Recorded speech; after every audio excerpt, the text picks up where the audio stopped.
controversial Obama policies, obviously the National Defense Authorization Act, the NDA, which you're a plaintiff on the case.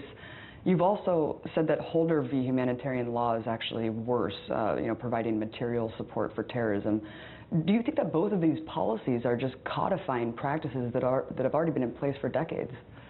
The NDAA is pretty much codifying practices that have been employed. It went a little beyond, and the court case, in fact, is narrow. It's about the part that went beyond authorization to imprison American citizens indefinitely without trial. That's a radical violation of principles that go back, as I said, 800 years. I don't see, frankly, much difference between imprisoning American citizens and imprisoning anyone else. They're all persons. But we make a distinction, and that distinction was extended by the NDAA. The Humanitarian Law Project broke new ground. There was a concept of material support for terrorism, already a sort of a dubious concept, because how do you decide what's terrorism? Well, that's an executive whim again. There's a terrorist list created by the executive branch without review, without anyone having any right to contest it. And if you look at that terrorist list, it really tells you something. So, for example, Nelson Mandela was on the terrorist list until 3 or 4 years ago. The reason was that in 1988, when the Reagan administration was strongly supporting the apartheid regime in South Africa, in fact, overruling congressional legislation in order to aid it, they declared that the African National Congress was one of the more notorious terrorist groups in the world. That's Mandela. That's 1988, barely before apartheid finally collapsed. And he was just on the terrorist list until then.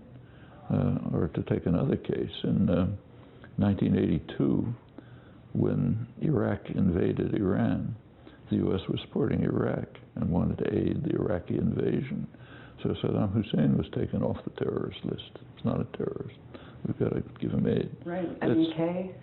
Well, it's executive whim to begin with. We shouldn't take it seriously. But there was, putting that aside, material assistance meant, you give them a gun or something like that. Under the Obama administration, it's you give them advice. Well, let's talk about the linguistics and language of the war on terror. What did Obama's rebranding of Bush administration policies do to public consciousness? The policy of murdering people instead of capturing them and torturing them can be presented to the public in a way that makes it look clean. It's presented, and I think most people see it this way, as a kind of a surgical strike which goes after people who are planning to do us harm. And this is a very frightened country, terrified country, has been for a long time. So if anybody's going to do us harm, it's fine for us to kill them. And some of the reactions are, how this is interpreted is quite interesting. For example, there was a case about a year or two ago when a drone attack in Yemen killed a couple of little girls. And there was discussion, but with a well-known liberal columnist, Joe Klein, I think he writes for Time. He was asked what he thought about this, and he said something like, it's better that 4 of them are killed than 4 little girls here. So, because, the logic is mind-boggling, but if we have to kill people elsewhere who might conceivably have aimed to harm us, and it happens that a couple of little girls get killed too, that's fine. We're entitled to do that. Suppose any country was doing that to us, or to anyone we regard as a human. It's incredible. This is very common. I remember once when, right after the invasion of Iraq, Thomas Friedman, New York Times a Middle East specialist columnist, was interviewed on the Charlie Rose show, you know, the sort of intellectuals show, on this guy. And Rose asked him what we ought to be doing in Iraq. And I wish I could, you got to see the actual words to grasp it, but basically what he said is something like this. He said, American troops ought to smash in to houses in Iraq and make those people understand that we're not going to allow terrorism. And he said, kind of suck on this. We're not going to allow terrorism in our society. You better understand it. So these terrorized women and children in Basra and Baghdad have to be humiliated and degraded and frightened so that Osama bin Laden won't attack us. I mean, it's mind-boggling. And that's the peak of liberal intellectual culture, supposedly. Right, and you have famous atheists like Richard Dawkins saying that Islam is one of the greatest threats facing humanity. I mean, that's a whole other form of propaganda. The liberal elites perpetuating this, not just neocons and Christianity right now is a much greater threat. Well, the media, I want to talk to you about that because obviously that's instrumental in manufacturing consent for these policies. I mean, your book, Media Control, was written a decade before 9/11, yet it outlines exactly how sophisticated the propaganda model is. When you wrote that book, did you have any idea how far it would come, and where do you see it in 10 years? I'm afraid it didn't take any foresight, because it's been going on for a long time. I mean, take the U.S. invasion of South Vietnam. Did you ever see that phrase in the media? I mean, we invaded South Vietnam. John F. Kennedy in 1962 authorized bombing of South Vietnam by the U.S. Air Force, authorized napalm, authorized chemical warfare to destroy crops,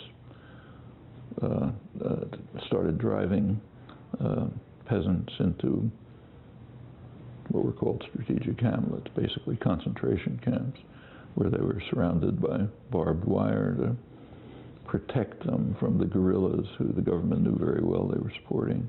What would we call that if someone else did it?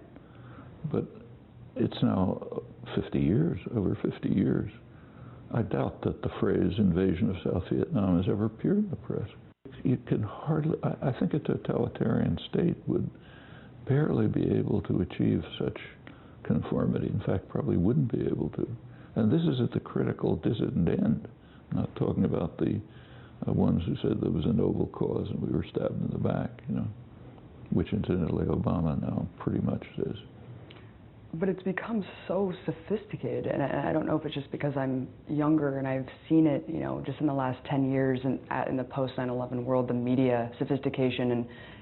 And my question is, you know, with the internet and the advancement of technology, do you see a reversal of this trend where more people are just going to be making this form of media and propaganda irrelevant? Or do you see it worsening? I mean, the internet gives options, but options of which is good. It's good to have more options, but the print media gave plenty of options. You could read dissident journals if you wanted to. The internet means you can read them faster. Okay, that's good. But you know, if you think back, the shift from say the invention of the printing press was a much greater step forward than the invention of the internet. That was a huge change. The internet is another change, smaller one, and it has multiple characteristics. So on the one hand, it does give access to a broader range of commentary and information if you know what to look for. You have to know what to look for, however. On the other hand, it also provides a huge mass of material which is, well, to put it politely, off the wall. You know? And how is a person without background, framework, understanding, isolated, alone, sitting in his living room, how are you supposed to decide? Another form of propaganda is education. You've said that you know, the more indoctrinated you are, the more educated you are, the more indoctrinated you are, and that propaganda is largely directed toward the privileged. How dangerous is it to have an elite ruling class with the illusion of knowledge, perpetuating and advancing their own worldview on humanity? And it's just this perpetual feedback loop of the ruling class. It's as old as the hills. I mean, there have always been, every society has had some form of privileged elite who claim to be the repositories of understanding and knowledge and want to control what they call the rabble, make sure that they, like the people who say we want to be ruled by countrymen like ourselves who know the people's sores, not by knights and gentlemen who do but oppress us. They don't want people to have thoughts like that. So therefore there are major propaganda systems. It's kind of striking that propaganda is most developed and most sophisticated in the more free societies. The public relations industry, which is advertising industries, mostly propaganda, a lot of it commercial propaganda, but also, you know, thought control. That developed in Britain and the United States, two freest societies, and for a good reason. It was understood roughly a century ago that people have won enough freedom, so you just can't control them by force. You therefore have to control beliefs and attitudes. It's the next best thing. It had always been done, but it took a kind of a quantum leap forward about a century ago with the development of these huge industries devoted to, as their leaders put it, the engineering of consent. If you read the founding documents of the PR industry by Edward Bernays, he says we have to make sure that the general public are incompetent. They're like children. If you let them run their own affairs, you have all kind of trouble. The world has to be run by the intelligent minority, that's us. And we therefore have to control, we have to regiment people's minds the way an army regiments its soldiers for their own good.